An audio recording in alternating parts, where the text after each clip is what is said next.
For companies that are considering more of an agile approach to doing business, it's helpful to understand that there's essentially two different management styles.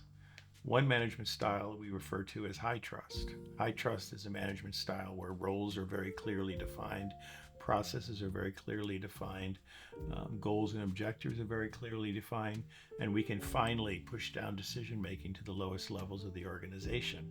This is very advantageous for any kind of leader because it frees you up to do the things related to strategy and running the business that you want to do, as opposed to putting out fires all day long and controlling the steering wheel of the company with both hands.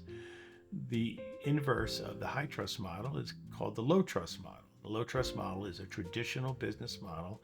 It's based on military strategy going all the way back to the Greeks and Romans, where we have a general and we have commanders, and then we have platoon leaders, and then we have cascading control of the folks that are actually doing the work, and there's a great deal of oversight.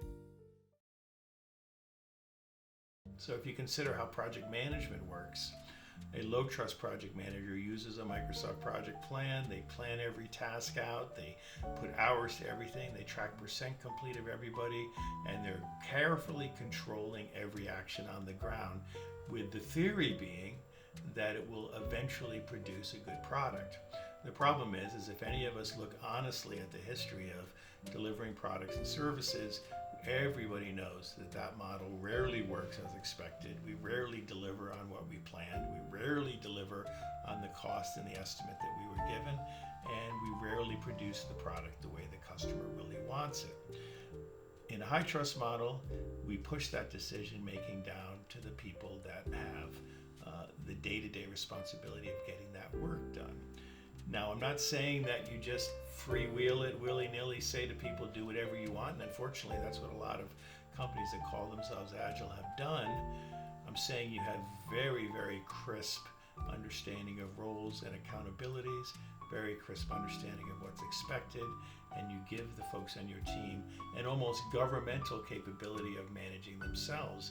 And there are various business models that support this. One of them is called holacracy, and there's a number of others that I think are fantastic, that really give us the opportunity to deliver on commitment, to deliver on cost, to deliver on quality, because the people that are actually there doing the work every day are making those decisions. So when you're putting together your business or you're earning a new position as a leader in your company, consider the high trust versus low trust approach, because it's going to make or break the success of your company.